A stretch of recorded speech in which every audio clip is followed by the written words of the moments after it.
Barangay LS 97.1 Forever. Mga kwento ng pag-ibig, kwento ng pag-asa at mga kwento ng buhay dito sa Barangay Love Stories. Love Stories.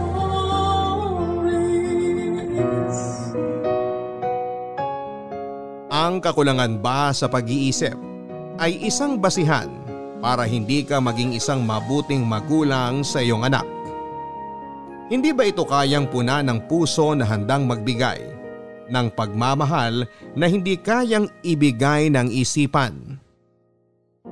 Nabuhay tayo sa mundong napupuno ng mga taong bawat kibot mo, bawat kapintasan mo ay huhusgahan ka. Mga taong magsasabi sa iyo na hindi mo kayang gawin yan, hindi mo kayang ibigay yan, hindi mo pwedeng gawin yan. Mga taong walang ibang ginawa kundi ang limitahan ang kakayahan mo dahil binabase nila ito lahat sa nakikita ng kanilang mga mata kahit na hindi ka pa nila lubos na kakilala. Minsan nakatikim na rin ng panghuhusga ang mahal sa buhay ng ating letter sender na si Ana. Minsan sinira ng panghuhusga at panglilimita ang sana ay masaya nilang pagsasama ng kanyang nakagisnang ina. Handa ka bang makilala siya? Alamin natin yan sa mga kwento ng pag-ibig, buhay at pag-asa sa nangungunang Barangay Love Stories. Dear Papa Dudut, naalala ko pa nung unang araw ng klase namin noon bago ang taon ng pandemya. Nabunot ng aking guro ang aking index card. Ibig sabihin lang noon ay kailangan kong tumayo at magtungo sa harapan ng klase at doon ay magsimulang magpakilala tulad ng madalas na ginagawa ng lahat sa pagbubukas ng klase. Nanginginig akong naglakad papunta sa harapan. Pinagpapawisan ako habang isa-isang iniisip kung ano ang aking unang sasabihin. Paano ko nga ba ipapakilala ang aking sarili na maiintindihan at matatanggap nila? Uhusgahan ba nila ako kung sakaling mautal o magkamali ako? Bahala na. Noong nasa harapan na ako ay nakita ko ang bawat matang nakatingin sa akin at hinihintay ang pagbuka ng aking bibig. Napatingin ako sa aking guro at hindi ko alam kung ano ang kanyang iniisip. Gusto ko nang ibuka ang aking bibig para simulang sabihin ang aking pangalan. Pero bigla akong napahinto, Papa Dudut.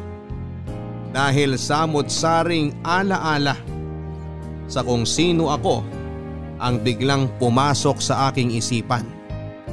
Sasabihin ko ba ito sa lahat? Ano ang dapat kong itago sa mga alaalang ito? Ano ang dapat kong ilahad sa kanila? Kinuyom ko ang aking mga kamay para pakalmahin ang aking sarili. Isang napakalaking pagsubok talaga para sa akin ang ipakilala ang sarili ko sa lahat at sabihin kung sino ako. Sino nga ba ako? Sisimulan ko sa aking pangalan. Ako po si Ana at samahan niyo kong balikan ang aking nakaraan para makilala ninyo ang sa aking kasalukuyan. Isa akong ampon. Tama po ang inyong pagkakarinig. Isa akong ampon ng isang taong may kakulangan sa pag-iisip. Siya ang aking naging nanay. Si Nanay Wengay. Bago ako dumating sa buhay niya ay kasama niya ang kanyang kapatid na si Tiang Tess. At pareho silang nangangalakal para may ipangkain sa araw-araw. Nakatira sa squatters area sa kanila ang pinakamaliit at pinakamarupok na bahay. Pero nagawa nilang pagtiyagaan. Bago ako dumating sa buhay ni Nanay Wengay ay may naging asawa na ito. Hindi ko napapangalanan pa. Alam nito ang kalagayan ni Nanay Wengay at inabuso niya yon. Kahit kulang-kulang sa pag-iisip si Nanay Wengay ay marunong naman itong magmahal. Nagawa nitong pagsilbihan at buhayin ang batugan nitong asawa. Inis na inis noon si Tiang Tess dahil hindi nito gusto ang lalaking yon. Dahil dagdag palamunin at alam naman niyang hindi nito mahal si Nanay Wengay. Wala namang magawa si Tiang Tess noon kundi ang tanggapin na lamang ang lalaki dahil ito ang nagpapasaya noon kay Nanay Wengay. Hanggang isang araw, nabuntis nung lalaki si Nanay Wengay. Ang sabi ni Tiang Tess, tuwang-tuwa daw si Nanay Wengay dahil gusto nitong maging isang ina. Pero natatakot noon si Tiang Tess dahil hindi niya alam kung kakayanin ba ni Nanay Wengay ang maging isang ina dahil sa kanyang kalagayan. Pero sabi niya, andyan naman siya para tulungan si Nanay Wengay sa pagiging ina nito. Sa pagbubuntis ni Nanay Wengay, akala niya ay totoong magiging masaya na siya. Pero isang araw ay nag-uwi ng babae ang kanyang asawa. At doon ay may nangyari sa kanila noong babae sa harapan mismo ni Nanay Wengay. Gustong umalis noon ni Nanay Wengay pero sabi ng lalaki ay huwag daw. Manood daw siya hanggang matapos silang magniig ng babae niya. Iyak ng iyak si Nanay Wengay noon hanggang sa dumating mula sa pangangalakal si Tiang Tess at nakita niya ang ginagawang pambababoy ng lalaki. Galit na galit itong pinagsasampalang lalaki. Pinigilan ni Nanay Wengay si Tiang Tess sa kanyang ginagawa pero ayaw magpapigil ni Tiang Tess. Lahat ng galit nito sa lalaki ay binuhos niya sa pagsampal at pagsipa. Nang hindi na nakapagtimpi pa ang lalaki ay sinuntok nito si Tiang Tess at sa init ng ulo nito ay nasuntok din niya si Nanay Wengay sa tiyan. Ito ang naging dahilan para makunan si Nanay Wengay. Mula noon ay hindi na nagpakita pa ang lalaki at ang huling balita nila ay nagsama na sila noong babaeng inuwi nito sa bahay ni Nanay Wengay. Na-depress ng todo si Nanay Wengay sa pagkawala ng lalaki at lalong-lalo na ng kanyang sanang magiging anak. Ilang linggo itong halos hindi kumakain. Alalang-alala si Tiang Tess sa kanya dahil sobra na ang pamumutla at kapayatan nito. Sinubukan niyang kausapin ito para pagaanin ang loob niya.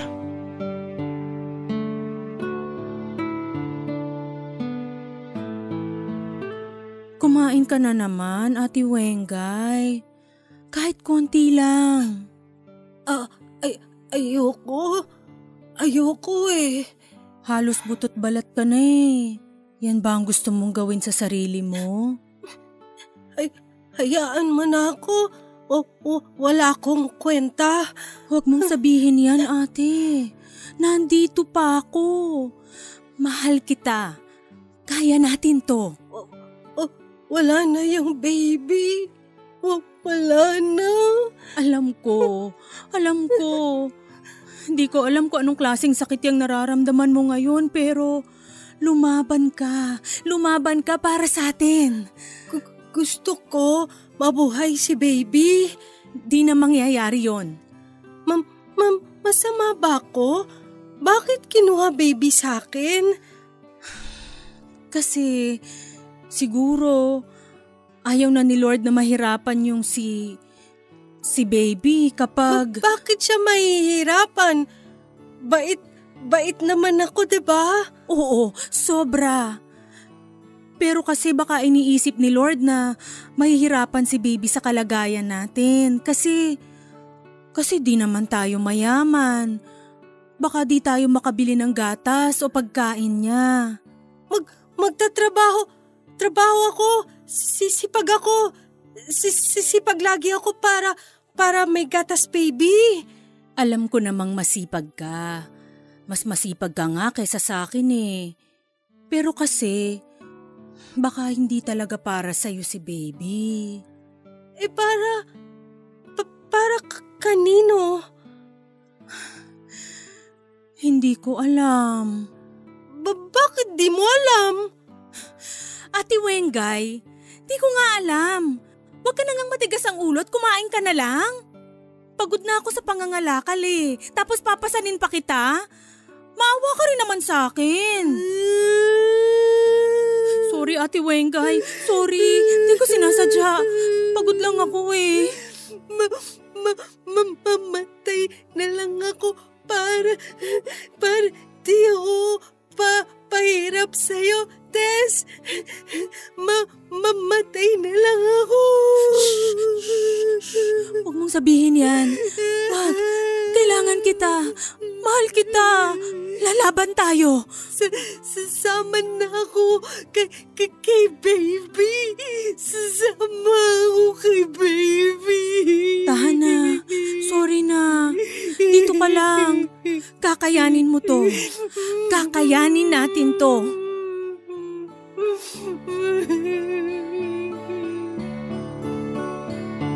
Ayon kay Tiang Tess, gabi-gabing araw naririnig si Nanay Wengay na nagdarasal ng malakas bago matulog.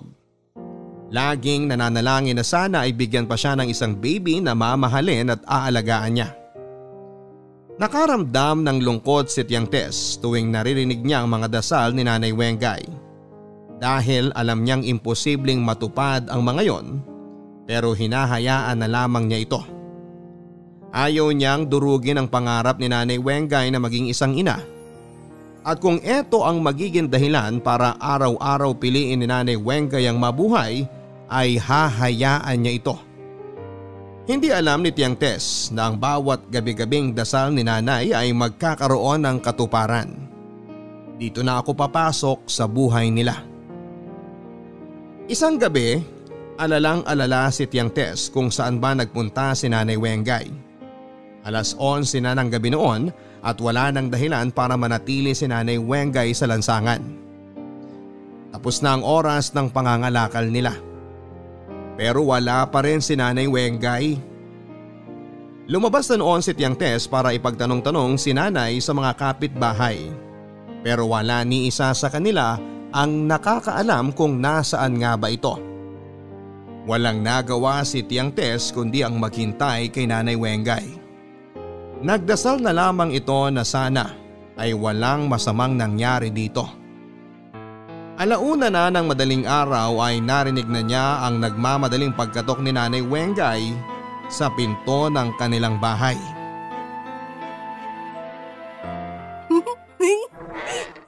Ate Wengay, dalian mo. Pumasok ka na dito sa loob. San ka? Tess! Teka, saan mo nakuha yung sanggol na yan? Diyos ko, ninakaw mo ba yan? Hindi Di ko nakaw to. Napulot ko.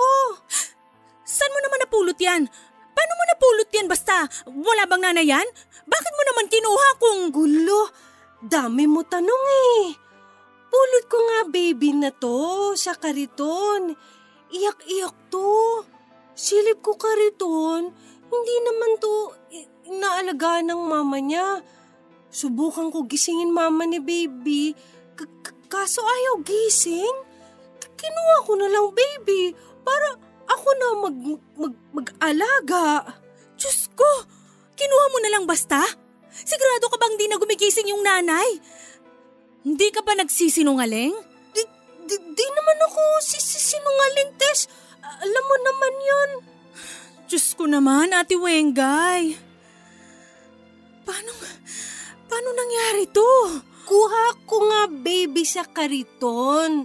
Ayaw na nga gising ng mama to, kaya kuha ko siya. Wawa naman baby. Maupo ka nga muna rito sa loob. Akin na to. Baby ko na to. Hindi pwede, Ate Wengay. Delikado yan. Baka may maghanap sa sanggol na yan. Sigurado hahanapin niya ng nanay niya. Wala hahanap, baby. Di na nga gising mama niya to.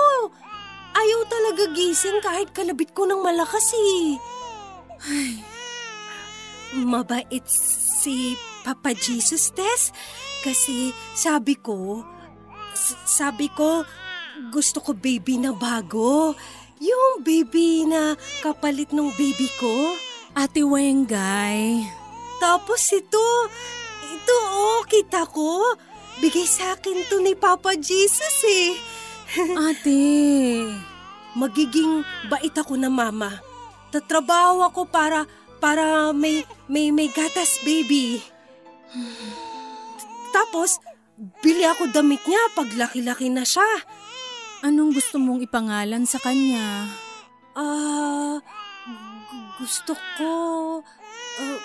Gusto ko... Ana? Ana? Oo, kasi ganda baby na to eh. Bagay sa kanya, Ana. Kaya mo bang alagaan yan? Kaya ko. Basta kaya mo rin at tulong ka rin. Patingin nga ng baby Ana mo. Dahan-dahan ha, baka masaktan baby. Tahan na, wag iiyak. Ako ang tiyangtes mo. Ako, nanay. Nanay Wengay mo.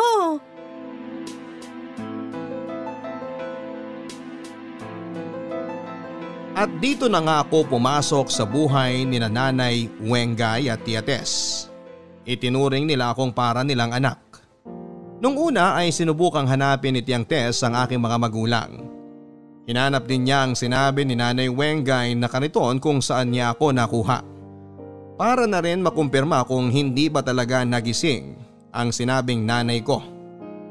Pero wala siyang nahanap o nabalita ang nanay na hindi na gumising at wala rin siyang nakitang kariton doon sa lugar kung saan daw ako nakuha ni Nanay Wengay. Bigo si Tiang Tess. Kaya naman siguro naisip niya na baka nga inadya ng pagkakataon na makita ako ni Nanay Wengay para maging parte na ng pamilya nila. Nagtulungan sila para mapalaki ako. Wala silang kaalam-alam sa pagpapalaki ng sanggol pero sinubukan nila ang lahat ng makakaya nila, lalo na si Nanay Wengay na nakatutok sa akin buong magdamag. Sinasama ako nito sa kanyang pangangalakal at hindi niya ako hinahayaang mawala sa paningin niya. Masyado na itong natroma sa pagkawala ng kanyang anak at ayaw na nitong maulit yon. Kahit kulang-kulang sa pag-iisip ang Nanay Wengay ko, naramdaman ko naman na buo ang pagmamahal nito habang lumalaki ako. Sinubukan akong palakihin at buhayin ni Nanay Wengay sa paraang alam niya. Ginagabayan lang siya ni Tiang Tess sa kung ano ang dapat gawin pero mas madalas na mas nasusunod si Nanay Wengay dahil gusto niya na siya talaga ang maging nanay sa akin. Ang sabi ni Tiang Tess noon ay laging napupuyat si Nanay Wengay dahil sa akin. Para ipagtimpla ko ng gatas at madalas sumasama ang aking tiyan dahil hindi matansya ni Nanay Wengay ang gatas na ilalagay sa aking feeding bottle. Pero nang tumagal ay natutunan naman niya. Maagang gumigising si Nanay Wengay para kumustahin at kargahin ako. At tuwang-tuwa siya sa akin kahit madalas ay wala itong tulog. Ganado rin daw itong lumabas para mangalakal para may maiuwing pambili na mga kailangan ko. Natutuwa si Tiang Tess na nakikita si nanay ng ganito. Alam ni Tiang Tess na gusto talagang maging mabuting ina ni Nanay Wengay sa akin. Kaya nagtiwala ito na mapapalaki niya ako ng maayos. Sa pangangalakal ng basura ni Nanay Wengay, madalas itong makapulot ng mga sirang laruan na pinagsawaan at itinapon na. Tuwang-tuwa si nanay noon kapag nakakahagilap ng mga ganito. Madalas sirang trak-trakan o kaya ay manika na kinalbo at sinulatan ng marker ang mukha. Inuuwi niya ang mga yon at hinuhugasan ng maigi bago ibalot sa dyaryo para iabot sa akin at kunwari ay magmukhang regalo galing sa kanya. Noong musmus pa lamang ako ay tuwang-tuwa na ako sa ganito. Hindi ko alam na napulot lamang pala ni Nanay Wengay ang mga yon. Hindi lamang mga laruan ang madalas na mapulot ni nanay, kundi pati na rin mga pagkain. Yung mga tira-tirang pagkain na nakikita niya kung saan-saan ay inuuwi rin niya para ipakain sa akin. Yung mga nakagatang burger, mga hindi naubos na fried chicken at soft drinks. Basta kahit na anong pagkain na sa tingin niya ay magugustuhan ko ay inuuwi niya. Na naging dahilan para mapahamak ako. Kain mo ito, Ana. Ano po yan, Nay? pagkain to, Ana. Masarap to, Ana. Nakita ko sa dyan sa iba na kain nila to eh. Nay, bakit po parang mabaho? Hindi. Ganyan amoy talaga niyan, anak. Baka po sumakit na naman ng tiyan ko dito, Nay, ah. Hindi, Ana, hindi. Hinugasan naman ni nanay yan eh, bago ko ibigay sa'yo. Malinis yan, Ana. Malinis. Mukha naman pong masarap, Nay.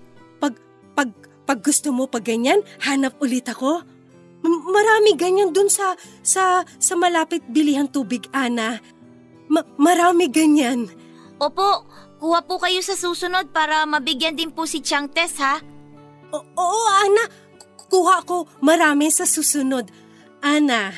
Tsaka kayo rin po, dapat may kainin din po kayo. Ayos lang ako.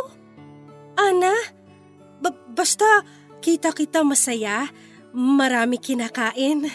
Salamat po, Nay. Oo, kainin mo na yan para busog, Ana. Sige po. Hindi ko makakalimutan ang pagkakataon na yon, Papa Dudut. Bata pa ako noon pero kapag binabalikan ko yung pangyayaring yon ay malinaw pa sa aking alaala. Malinaw din ang lasa ng bulok na karne na yon na pinakain sa akin ni Nanay Wengay. Pinilit ko lang ubusin dahil nakatingin ito sa akin at masayang masaya dahil ang akala niya matutuwa at masasarapan ako sa pagkain na ibinigay niya. Pero sa totoo lang ay gusto ko nang iluwa yon. Bakit nga ba hindi ako nagreklamo noon? Bakit nga ba pinilit kong nguyain ang nanlalagkit na karne habang pilit na hindi humihinga para hindi ko maamoy ang masangsang na lasa nito sa aking bibig bago ko lunukin? Bakit nga ba? Hindi ko rin alam. Siguro dahil maganda ang pagpapalaki nila sa akin at natuto ako na magtiwala na basta kainin kung ano ang nakahain. Nakatingin lang ako at nakangiti kay Nanay Wengay habang kinakain ang ibinigay niyang pagkain. Hindi ko naman kayang sabihin sa kanya na hindi ko gusto ang ibinigay niya dahil tiyak na magdaramdam ito. Hindi pa ako masyadong pamilyar sa konsepto ng panis na pagkain noon dahil bata pa ako.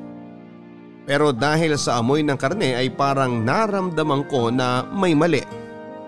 Ilang beses na rin naman akong nabigyan ni Nanay ng panis na pagkain kaya akala na rin siguro ng isipan ko ay normal yon. Nung una sumama ang tiyan ko pero hindi ko yon sinabi sa kanya.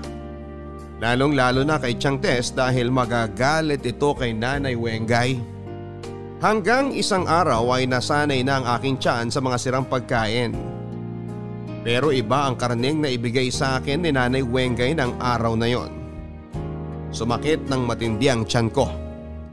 Nung una ay hindi ko yon sinasabi kay Nanay Wengay. Naglaro pa nga kami noon noong napulot niyang kotse-kotsehan pero noong bandang gabi na ay hindi ko na kinaya pa. Pinagpawisan na ako ng sobra noon. At hindi mapakali kahit na anong posisyon ang gawin ko sa papag. Napansin niyo ni Nanay Wengay at nag-aalala akong kinausap.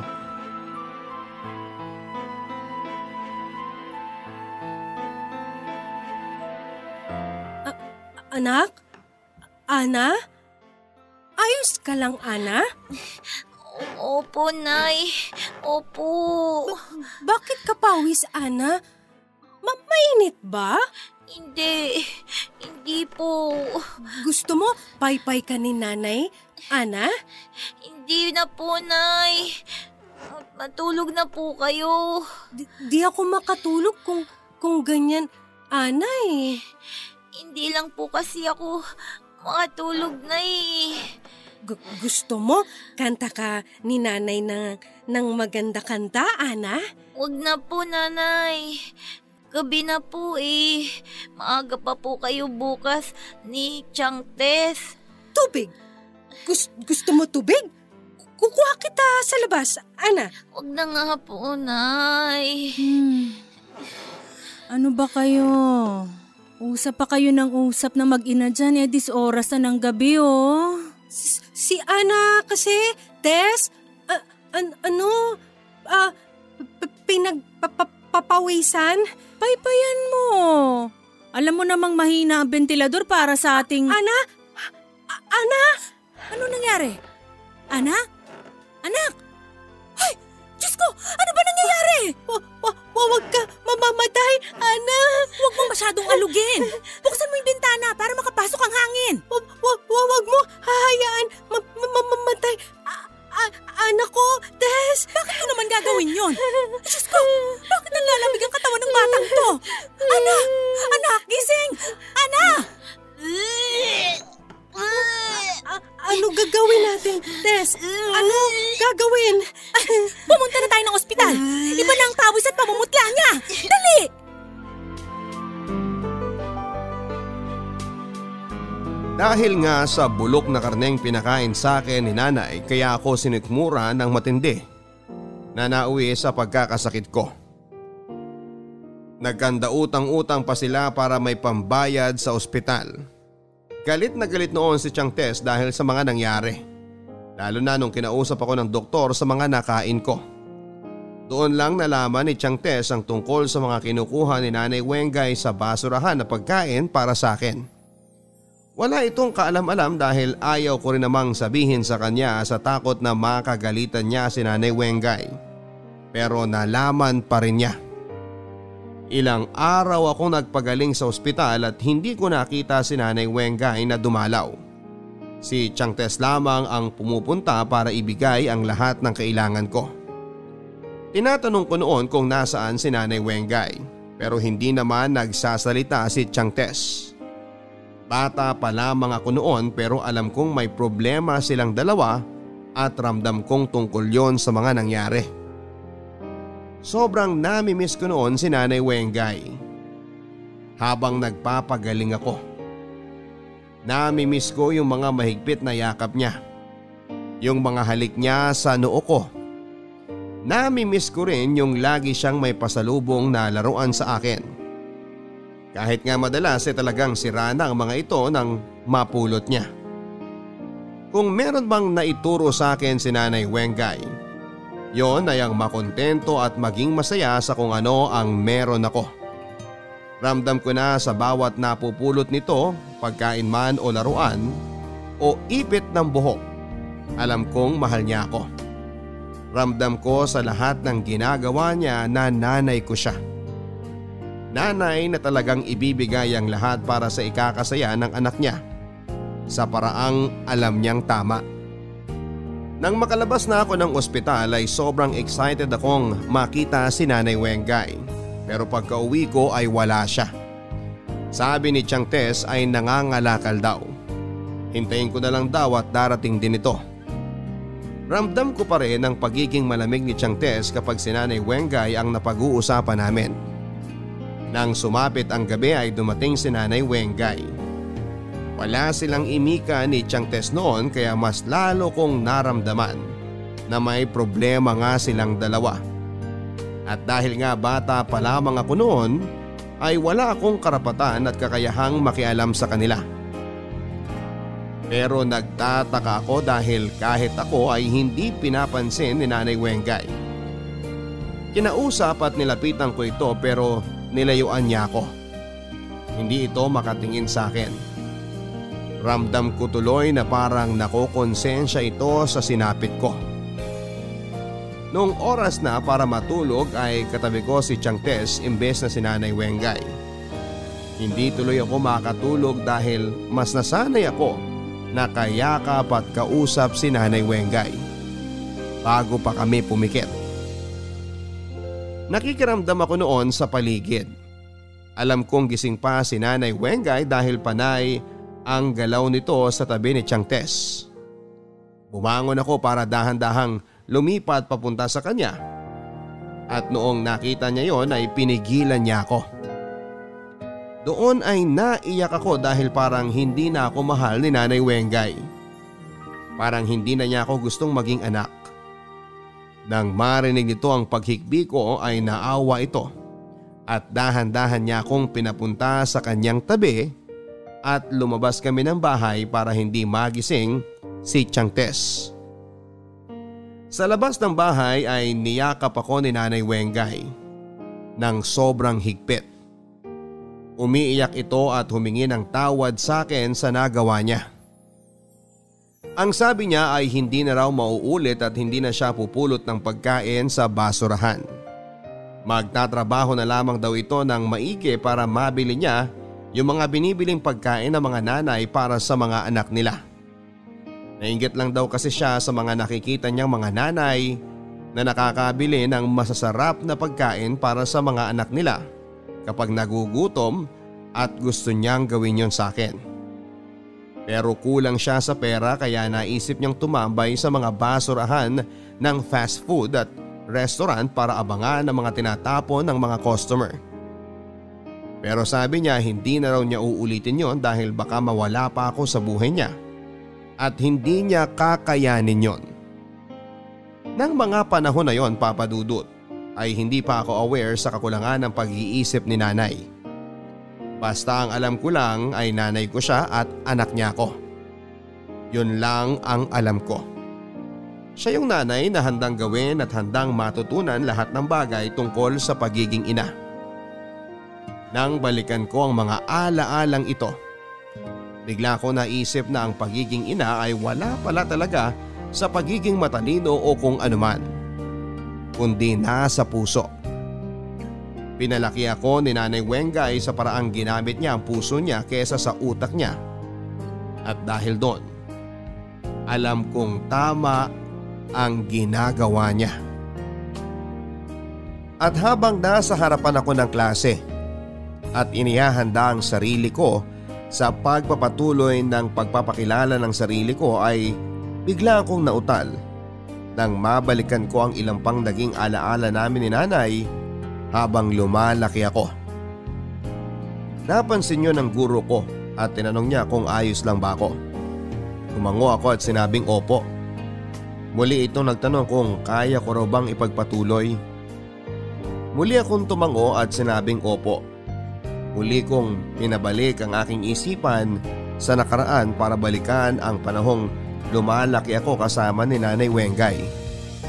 Habang lumalaki ako noon ay nagkakamalay ako at mas nauunawaan ko ang totoong kalagayan ni Nanay Wengay. Unti-unti rin ay sinasabi na sa akin ni Tiang Tess ang tungkol kay nanay. Kaya habang lumalaki ako, alam ko na kung ano ang kulang sa kanya at alam ko na kung paano ko siya iintindihin. Madalas papadudot na ako ang nagiging bantay nito dahil hindi na siya masamahan ni Tiang Tess sa pangangalakal dahil nakuha na itong tagabantay ng isang maliit na karinderya malapit sa amin. Kaming dalawa na lamang ni Nanay Wengay ang nangangalakal. Tinuruan na nila ako dati pa, kaya naman wala akong arte sa pagkuha sa mga basurahan na mga pwede pa naming pakinabangan at ibenta. Tumibay na nga rin ang resistensya ko dahil sa mga dumi na nakakasalumuha ko sa araw-araw. Masaya ako na nakakasama si Nanay Wengay at alam kong mas doble ang saya niya na nakakasama niya ako. Sa aking paglaki ay marami akong bagay na naiintindihan habang tumatagal. Alam ko na hindi magiging normal ang buhay ko paglaki at ayos lang yon noong una. Pero noong mas nauunawaan ko na at mas alam ko na ang kailangan ko sa buhay, ay nagsimula akong makaramdam ng kakulangan. Saan nga ba ito nagsimula? Ganito po kasi yon, Papa Dudut. Minsan ay napadako kami sa isang elementary school para mangalakal. Saktong uwian noon kaya marami kaming mga estudyanteng nakita at nakasalubong. Habang nangangalakal malapit sa isang tindahan sa eskwelahang yon, ay pasimple akong nakinig sa usapan ng mga estudyanteng babae na nakatambay sa tindahan habang nagmemeryenda. Amoy na amoy ko ang banana Q na nilalantakan nila. Nakaramdam ako ng gutom, pero mas nakaramdam ako ng inggit nang makita ko ang kanilang uniforme. Ang ganda, bagay sa kanila. Nalungkot ako dahil alam ko na hindi ako makapagsusuot ng ganon. Hindi nga rin ako dumikit sa kanila dahil nahihiya ako na baka madumihan sila. Ang dungis ko pa naman ng araw na yon. Sa totoo lang, sa araw-araw ay normal na ang pagiging madungis ko dahil kayapos ko lagi ang mga basura. Nakinig ako sa kanilang pinag-uusapan habang kunwari ay naghahanap ng makukuha sa basurahan. Hindi ko maunawaan ang mga pinag-uusapan nila dahil puro yon mga naganap sa klase. May ibang nagreklamo dahil nahihirapan sa pinagagawa ng kanilang guro. Samantalang ang iba naman ay tuwang-tuwa dahil mataas daw ang nakuhang grado sa isang subject. Wala akong maintindihan noon talaga sa mga sinasabi nila. Pero gusto ko lang makinig at sa puso ko, gusto kong maranasan ko rin ang mga naranasan nila. Gusto ko rin makapag-aral kahit alam kong imposible yon. Mula noon ay lagi na akong nalulungkot. Lalo na kapag napapadako kami ni Nanay Wengay sa mga eskwelahan. Panay ang tingin ko sa mga lumalabas na estudyante habang bitbit ang kanilang bag at masayang nagtatawanan. Inggit na inggit ako noon. Ang tanging nagagawa ko na lang ay mag-imagine ng ganun din ako. Na estudyante ako at may maganda akong uniforme at bag. Sa una ay natutuwa ako at napapangiti. Pero kapag tumatagal ay nararamdaman kong muli ang lungkot dahil alam kong hanggang doon lang ang kaya kong gawin. Napansin ni Nanay Wengay ang pagiging bugnutin at malungkutin ko. Kaya minsan ay natanong ako nito pero hindi ako umimik. Bukod sa hindi naman niya naiintindihan ang hinaing ko, ay alam ko namang wala siyang magagawa. Lilipas din yon ang sabi ko sa sarili ko. Pero kailan kaya? Dahil habang tumatagal, mas lalo kong gustong maging normal na bata. Gusto kong makapag-aral. Gusto kong maranasan na maging estudyante.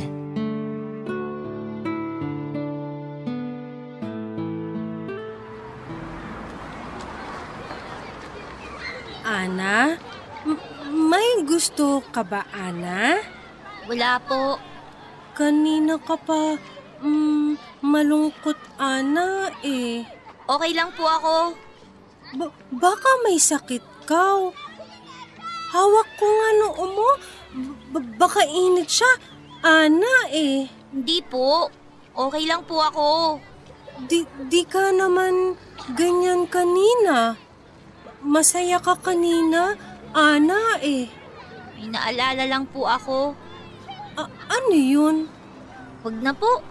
Hindi nyo rin naman maiintindihan na eh. Tara na po, baka abutin pa tayo ng dilim dito. Hindi, Ana. Gusto ko sabihin mo problema mo. Ay, bakit? Maiintindihan nyo po ba kung sasabihin ko? Susubukan ng nanay, Ana. Susubukan. Ang labo! Tara na nga po! Sabihin, Ana, kung ano problema kay nanay para gawa ko paraan. Wag na nga po! Sige na, Ana. Sige na. Wala nga po! Ana, di ka naman... Gusto kong maging normal na bata. Gusto kong matutong magsulat. Gusto kong matutong magbasa. Gusto kong magsuot ng pulang palda na uniforme sa school. Gusto ko din magkaroon ng mga kaklase na makakasabay ko pag-uwi. Hindi gaya ng ginagawa ko na imbis na lapis ang hawak ko eh. Basura! Basura! Gusto mo yung parang sa school? Tara na nga po! Kalimutan niyo na lang po yung sinabi ko. Bakit ba nagsayang pa ako ng laway? Alam kong naiinis kayo sa mga nangyaring ito at humihingi ako ng tawad. Bata pa ako noon at mas inuuna ko ang emosyon ko. Tao lamang naman ako. Nakakaramdam din ng lungkot at kakulangan. Alam kong napakasama ng ginawa kong yon kay Nanay Wengay at nakonsensya naman ako pagkatapos. Nang mga sumunod na araw ay hindi muna ako sumama kay Nanay Wengay sa pangangalakal. Ang sabi ko noon ay doon muna ako sa bahay para magbantay at maglinis. Hindi naman ito nagpumilit pa. Alam kong nalulungkot siya dahil nasanay ito nakasama ako pero talagang ayoko munang samahan siya. Ayokong lalong maramdaman na hindi na magiging normal ang buhay ko. Isang gabi ay ginulat ako nito sa pag-uwi niya. May mga dala-dala ito at ginising pa niya ako para ipakita ang mga yon sa akin.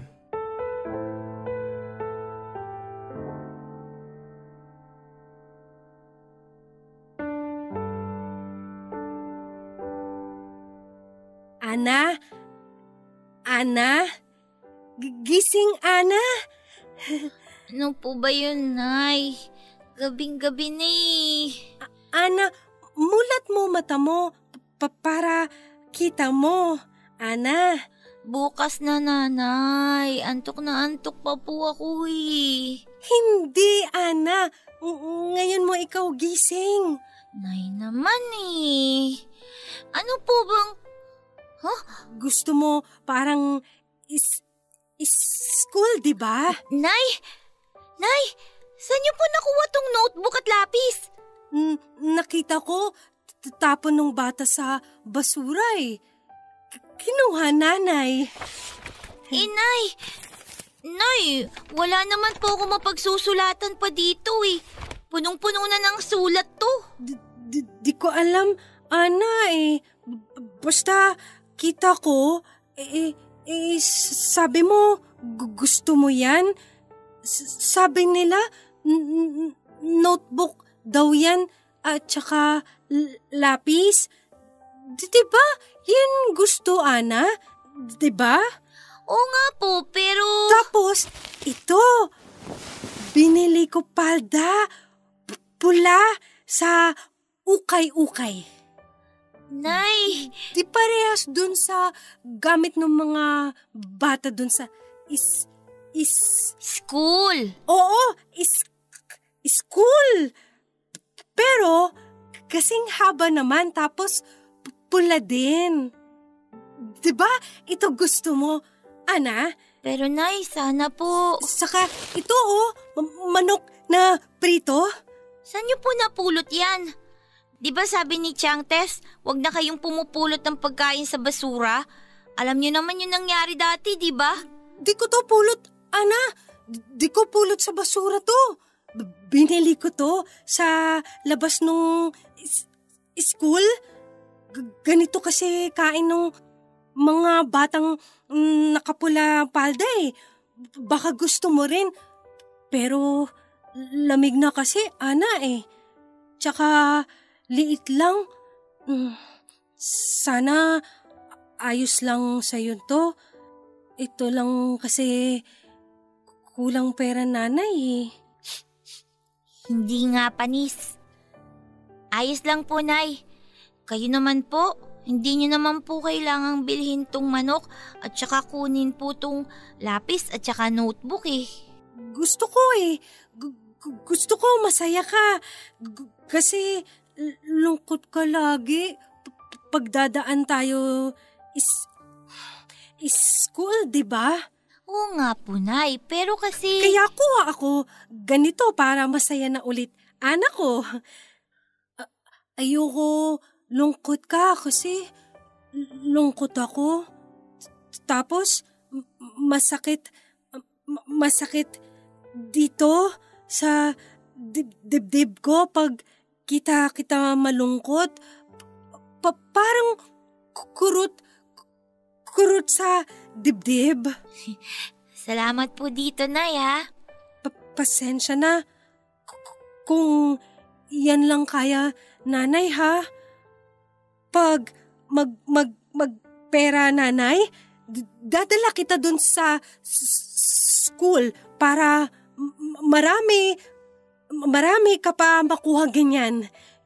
Yung Notebook po.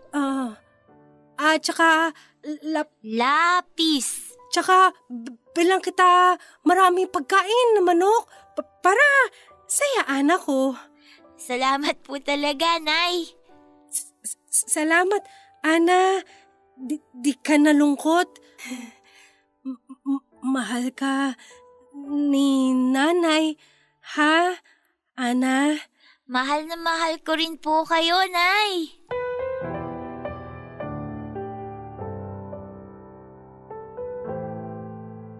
Para kong kinurot sa dibdib nang balikan ko ang pagkakataon na yon. Naalala ko pa ang pasirang notebook na wala ng spasyo pa para sulatan at ang pudpud na lapis na alam kong hindi ko rin naman magagamit na panulat. Naalala ko pa ang saya sa mukha ni Nanay Wengay habang tinitingnan naming pareho ang laman ng notebook. Kahit pareho naming hindi maunawaan at mabasa ang mga nakasulat doon. Basta masaya kami ng gabing yon habang naghahati sa pritong manok na binili nito sa akin. Ang paldang pula na nabili nito na malayong malayo talaga sa itsura nung uniforme sa eskwelahan na nakita ko dati. Yon ang pinasuot nito sa akin. Hindi yon kasya dahil sobrang laki nito para sa akin. Pero ngumiti ako at pinaramdam sa kanya na ito ang pinakamagandang palda na naisuot ko sa buhay ko.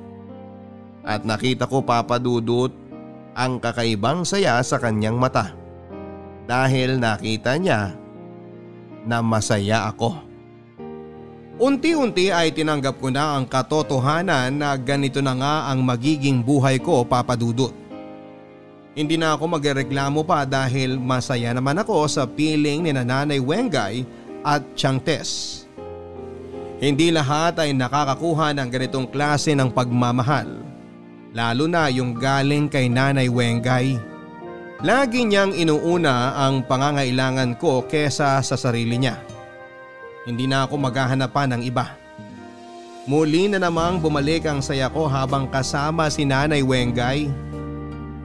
Nagtuloy-tuloy kami sa pangangalakal at madalas nga ay tumatambay kami sa mga eskwelahan at nakatingin sa mga bintana ng mga classroom. Nakikitingin kami sa mga ginagawa nila at sa mga sinusulat sa pisara. Nakikisayaw at nakikikanta rin kami. Hinahayaan naman kami ng mga guro. Hindi naman nila pinagdamot yon at nagpapasalamat ako doon. Hindi namin yon sinasabi kay Tiang Tess dahil baka masamain ito at isipin na masyado akong pinapaasa ni Nanay Wengay sa mga bagay na hindi ko makuha. Ayokong awayin pa niya si Nanay Wengay dahil sa kakarampot na kaligayahan ko. Sa paglipas pa ng ilang buwan, napapansin kong madalas na akong hindi isinasama ni Nanay Wengay sa pangangalakal at madalas na napapansin ko na naglilihim ito sa akin sa kung saan siya nagpupunta.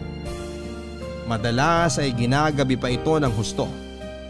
Nakakaligtaan na nga rin siya ni Tiang Tess kasi nag-aalala ito dahil pareho naming hindi alam kung saan siya nagpupunta.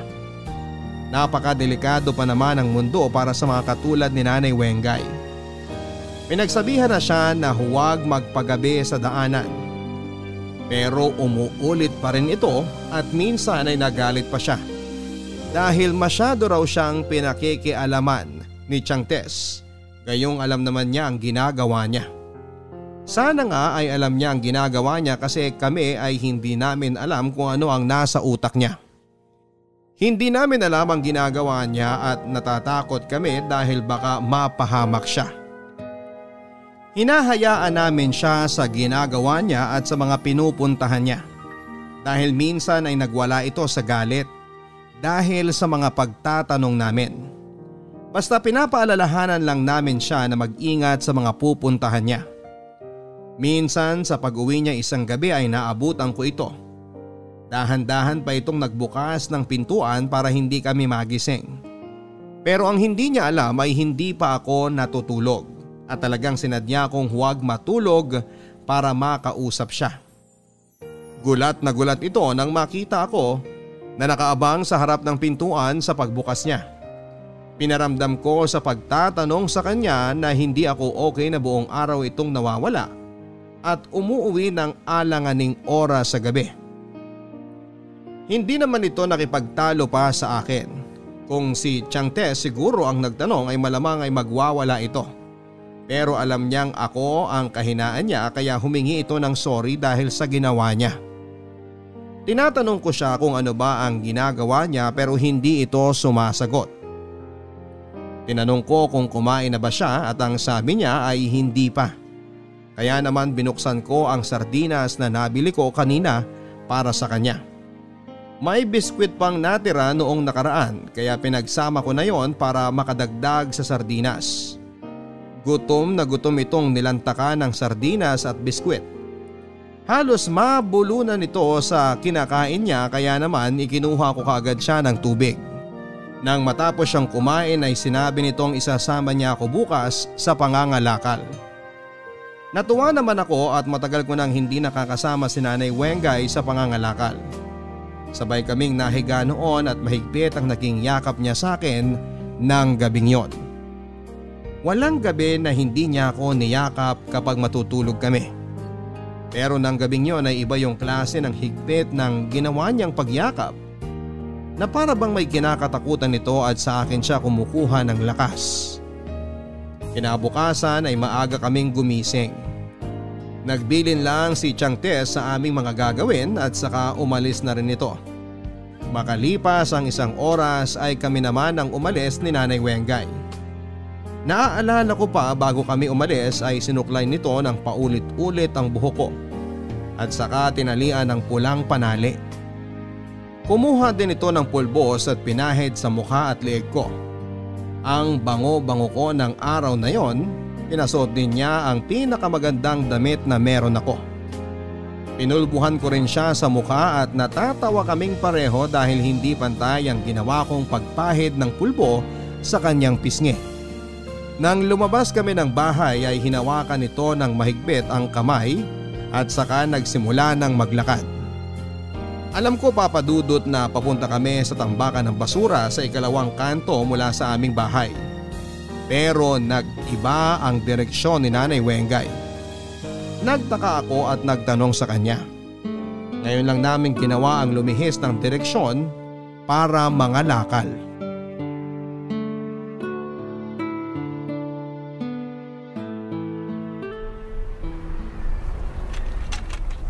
Nay!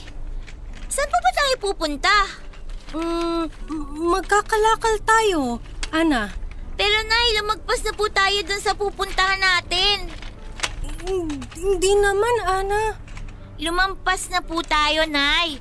Magsisinungaling pa kayo eh. Di ako sinungaling, Ana. Saan nga po ba tayo pupunta? Basta sunod ka na lang, Ana Nay, mamaya mapahamak tayo dun sa pupuntahan natin ha. Hindi ko po kabisado dun. Alam ko to, Ana. Alam ko pupuntahan natin. Saan nga po? Mamaya malaman ni Chang Tess na lumagpas po tayo kung saan lang tayo pwede mga lakal. Hindi mo sasabihin, ha? Kaya di niya malalaman. Saan nga po tayo pupunta? Ang dami na nating nalagpas ng mga basurahan, Nay. Sayang naman po yun. Baka maunahan pa tayo dun sa mga bote at saka dyaryo at kung ano-ano pa na pwede nating makuha. Marami pa tayo makikita. Tsaka madadaanan na iba. Wala na po tayong madadaanan na iba, Nay. Mukhang wala ng mga kalat at basura dito sa mga dinadaanan natin eh. Hahanap tayo. Ang nanay talaga napakakulit. Oh, bakit po tayo huminto dito? Ana? Anak ko? Bakit po? Mahal na mahal ka ni Nanay, ha? Alam mo yon, Ana? Oo naman po. Lagi naman niyo pong sinasabi sa akin yan eh. Ang nanay gusto lang na masaya ang Ana. Alam ko po yun, Nay. Lahat gagawin Nanay para sa'yo. Ana, Nay? Ano po bang... Oh, di gagawin, nanay, ang masama. Gusto niya maging ganda buhay, Ana. Nay? Ano po bang nangyayari sa inyo? Bakit po kayo umiiyak? Masayang nanay kasi ikaw anak niya, Ana. Masaya rin po ako kasi anak po ninyo ako.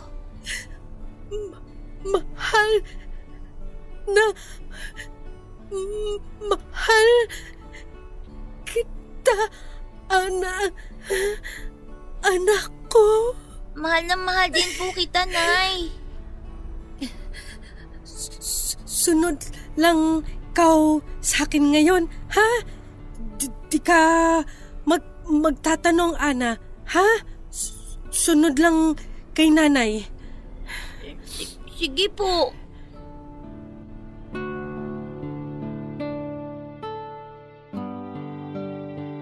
Hindi na kami muling nagsalita at nag-usap na dalawa habang naglalakad, Papa Dudut. Pahinto-hinto kami kapag nakakaramdam kami ng pagod. May baon kaming 2 bote ng tubig noon at nilagang itlog ng pugo. Kalagitnaan pa naman ang tanghali noon at sobrang init. Nakakapagod ang paglalakad lalo na't ramdam namin ang init sa aming mga braso. Pero porsigido si Nanay Wengay na dalhin ako kung saan man niya planong dalhin ako. Wala akong kaalam-alam. Sinunod ko ang sinabi niyang huwag na ako magtanong pa at magtiwala na lang. Hindi ako nag-isip ng masama noon sa balak niya. Ang iniisip ko lang noon ay baka may nakita itong magandang pasyalan o kaya naman ay bagong eskwelahan para makakita ako ng mga bagong uniforme ng mga estudyante. Yun lamang ang nasa isipan ko at maling akala ko noon. Sa loob ng halos 3 oras naming paglalakad ay nakarating na kami sa plano ni Nanay na pagdalhan sa akin. Pawis kaming pareho dala ng init ng panahon na sinabayan kami sa paglalakad. Umigpit ang hawak ni Nanay sa aking kamay nang makita na nito ang isang malaking establishmento na kulay krema at puti. Pinigilan ko siya ng akma itong papasok sa loob. Hindi kami pwede doon, sabi ko sa kanya. Baka pagalitan kami lalo na sa itsura namin na hulas na ang mukha. Umiling ito at sinabing ayos lang. Hinihintay na raw kami sa loob. Hindi ko siya maintindihan. Bakit kami hihintayin sa loob? Pinapasok kami ng isang lalaki na mukhang namukhaan si Nanay. Ngayon ko lang nakita ang lalaking ito sa buhay ko at may mga sumalubong sa amin na mga nakangiting mga babae na marahil ay nasa edad 40 na. Naguguluhan ako dahil hindi ko alam kung paano nakilala ni Nanay ang mga ito. Sino ba sila? Bakit nakangiti sila habang hinihintay ang paglapit namin sa kanila? Gulong-gulo ako pero hindi ko magawang magtanong dahil lang sabi nga ni Nanay Wengay ay huwag akong magtanong. Nang makalapit na kami sa mga babae ay pinaupo muna nila ako malapit sa kanila at para silang nagpupulong. Hindi ko alam kung ano ang pinag-uusapan nila pero ramdam kong may kinalaman ako doon dahil panay ang tingin nila sa akin. Doon ay nakaramdam na ako ng kaba kahit papaano. Eto ba ang madalas na puntahan ni Nanay sa tuwing nawawala ito sa maghapon? Eto ba ang dahilan kung bakit ito ginagabi?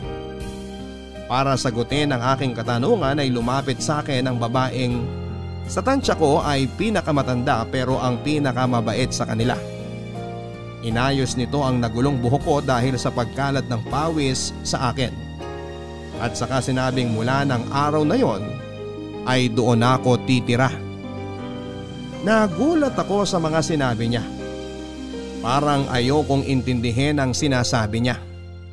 Tumakbo ako papalapit kay Nanay at niyakap ko siya ng dahil sa takot.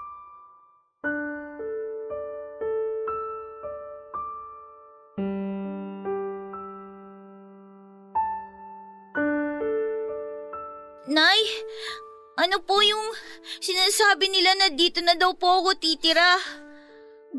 Dito na ikaw tira, Ana. Hindi ko po kayo maintindihan eh. Dito, Ana. Sabi nila, alagaan ka Inaalagaan naman ninyo ako ah. Bakit po ako dito titira? Hindi po ba pwede na kasama ko po kayo ni Chang Tess dito? Hindi, Ana. Hindi. Iiwan niyo talaga ako dito, Nay? Oo, Ana. Bakit niyo po ako iiwan dito? Ayaw niyo na po ba sa akin? Hindi. Mahal ka nga, nanay. Kaya ka andito, Ana. Hindi ko po kayo maintindihan na eh. Bakit niyo po ako iiwan dito? May ginawa po ba ako masama? Wala, anak. Di ikaw gawa masama. Mabait ikaw, bata, Ana. Alam mo yan. Dahil ba makulit ako? Dahil madami po ba ako kumain? Hindi, anak. Eh bakit nga po? Kasi, anak, mahal ka ni nanay, di ba? Kung mahal niyo po ako, bakit niyo po ako iiwan dito? Kasi anak, dito, ganda buhay mo. Ayos naman po yung buhay ko sa inyo ni Chang Tess ah. Dito, sarap pagkain. Marami kanin daw sila dito eh. Kahit hindi na po ako magkanin, Nay, okay lang po. Dito, may mga laruan daw magaganda. Malaki na po ako. Kahit wala na po akong laruan, Nay, okay lang. Dito, makaka-school ka. Kahit na po, hindi na ako mag-aral, Nay. Okay lang din po. Hindi ayos yun kay Nanay Ana. Kasi gusto Nanay, masaya ka. Maging maganda yung buhay mo. Maganda naman po yung buhay ko sa inyo, Nay eh. Hindi, anak eh. Hindi maganda kasi mahirap lang ang nanay. Basura lang ang hawak lagi. Hindi ka makakapag-school kapag basura hawak nanay. Hindi po. Okay lang ako, Nay.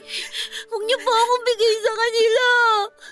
Anak, basta mahal ka ni nanay. Masakit tong dibdib nanay ngayon. Kasi iwan kita dito pero alam nanay, ito maganda sa'yo, Ana. Kasi, Ana, mahal ka, nanay.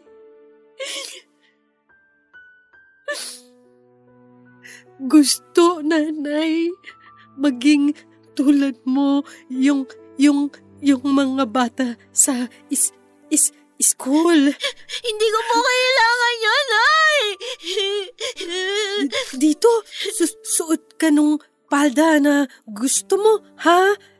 Tapos, bibigyan ka nila bag. Tapos, mahaba yung lapis. Pwede ka sulat na. Nay! Huwag niyo po ako iwan dito, Nay! Kailangan, nanay. Iwan ka para ganda buhay mo, Ana. Mahal ka, nanay. Tandaan mo lagi.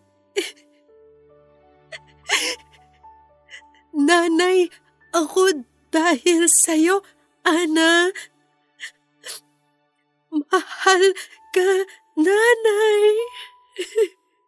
Wengay, ipapasok pa namin siya sa loob ha. Halika na, anak. Huwag niyo po ako iwan dito, Nay! Nay!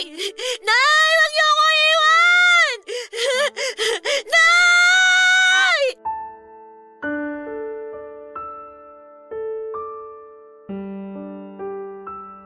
Hindi ko napigilang umiyak sa harapan ng klase nang balikan ko ang huling araw na nakita ko si Nanay Wengay. Tahimik ang lahat at hindi alam kung ano ang dapat gawin nang magsimula na akong umiyak. Kahit ang teacher ko noon ay hindi makaimik pero ramdam ko ang simpatya niya sa kanyang mga mata. Kung alam lang nila ang lahat, mauunawaan nila kung bakit bumuhos ang aking mga luha. 10 taong gulang ako nang iwan ako ni Nanay Wengay sa isang bahay ampunan. Ito pala ang paulit-ulit na binabalikan at pinupuntahan ni Nanay noong mga panahong nagtataka kami ni Tiang Tess kung saan siya nagpupunta. Ilang bahay ampunan na rin ang pinuntahan niya. Pero ito lang ang tumanggap at kumausap sa kanya. Hindi siya binigyan ng panahon ng iba niyang mga nilapitan dahil nga sa kanyang kalagayan. Nagmakaawa ito na tanggapin ako para mabigyan ako ng magandang buhay. Nahabag sa kanya ang mga tagapangasiwa ng bahay ampunan na yon at naantig sa kanyang kwento tungkol sa akin. Alam nilang gusto lang nitong ibigay ang makakabuti sa akin. Inayos nila ang lahat para sa pag-transfer sa akin doon. Naalala ko pa na ilang gabi akong sumubok na tumakas para puntahan sina Nanay Wengay pero hindi ko nagawa. Ilang beses akong nahuhuli ng mga nangangasiwa doon. Gusto kong maging masama sa kanila para sila na ang kusang magpalaya sa akin. Pero sadyang mahaba ang kanilang pasensya. Pinaintindi nila sa akin na yon ang tahanan ko at balang araw ay makakahanap pa sila sa akin ng mas maganda at maayos na tahanan kapag may balak ng kumupkup sa akin. Ayoko. Sabi ko, ibalik nila ako kay Nanay Wengay pero tumanggi sila. Mas magiging maganda raw ang buhay ko sa kanila. Ayoko. Hindi ako naniniwalang magiging maganda ang buhay ko kung hindi ko kasama si Nanay Wengay at Tiang Tess. Sinubukan nilang ipaintindi sa akin ang sakripisyong ginawa ni Nanay Wengay para maging mabuti ang buhay ko. Pinaunawa nila sa akin, Papa Dudut, na ang planong yon ni Nanay ay isang patunay kung gaano niya ako kamahal. Nahanda niya akong pakawalan para makuha ako ng taong susunod na magmamahal at magbibigay ng magandang buhay sa akin. Sa paglipas ng panahon ay may umampon sa akin at sila ang nagpaaral at nagpatuloy sa pagpapalaki sa akin. Yung mga gusto ni Nanay Wengay na mangyari sa akin ay ginawa nila. Binihisan, pinakain, binilahan ng magandang laruan at pinaaral.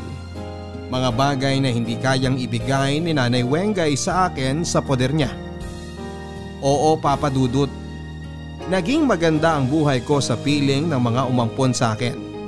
Pero habang buhay kong bibit-bitin sa puso ko ang mga alaala ng naging una kong ina. Araw-araw kong daladala ang mga salita niya. Ang masasaya niyang ngiti kapag nabibigyan niya ako ng laruan na napupulot niya sa basurahan. Kapag nabibilhan niya ako ng mga pagkain mula sa barya-barya niyang kinikita at kapag naipaparamdam niya sa akin, Papa Dudut, na isa siyang ina. Doon ko nakikita ang lubos na kaligayahan niya. Wala na akong naging balita pa sa kanila sa paglipas ng panahon. Pinigilan ako ng mga umampon sa akin na makibalita pa. Iba na raw kasi ang buhay ko. Sila na raw dapat ang buhay ko. Sinunod ko ang gusto nila pansamantala, Papa Dudut, habang nakatira pa ako sa kanila. Pero balang araw, kapag sapat na ang lakas ng loob at pera ko, ipinapangako kong hahanapin ko ang Nanay Wengay ko. Ipinapangako ko na kukunin ko siya at iaahon sa hirap. Pinapangako kong ibibigay ko lahat ng mga pinagkait sa kanya. Pinapangako ko na ipaparamdam ko sa kanya ang pagmamahal ng isang anak. Sa ngayon ay tutuparin ko na muna ang pangarap niyang maging maganda ang buhay ko at pangako sa susunod, buhay naman niya ang pagagandahin ko. Maraming salamat sa pagbasa ng aking liham. Ako ang inyong kabarangay, forever, Ana. Ano nga ba ang dapat maging basihan para matawag kang ina? Sa kakayahang magsulat, magbasa, bumili ng mga gamit at pagkain para sa iyong mga anak? Sa kakayahang mag-isip ng tama? Ano ba dapat ang basihan? Sa lagay ni Nanay Wenga ay isa siyang ina. Hindi natin may kakaila na kahit marami siyang kakulangan sa buhay, kahit na hindi siya nakakapag-isip ng diretsyo at hindi maunawaan ang maraming bagay na nauunawaan ng mga normal na tao, ay ginampanan pa rin niya ng buong puso ang pagiging isang ina. At hindi yon pwedeng ipagkait sa kanya. Naging ina siya kay Ana. Naging mabuting ina. Kahit siya ay kakaiba, nagawa niyang pairalin ang pagiging ina gamit lamang ang kanyang puso at yun pala ay sapat na. Hindi pwedeng ibase ang kakayahang mag-isip ng normal para masabing isa kang ina. Isa kang ina dahil pinili mong maging ina. Isa kang ina dahil kaya mong magbigay ng pagmamahal sa anak mo higit pa sa pagmamahal mo sa sarili mo. Isa kang ina dahil kaya mong magsakripisyo. Kaya mong maging malungkot, makita lang na masaya ang anak mo. Isa ka ring ina dahil nagawa mong panindigan ang ibig sabihin ng 3 letra na yan. Hanggang sa muli mga kapuso, ako po si Papa Dudut sa mga kwento ng pag-ibig, buhay at pag-asa.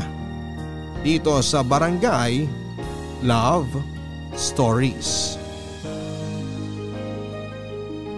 Mga kwento ng pag-ibig, kwento ng pag-asa at mga kwento ng buhay dito sa Barangay Love Stories.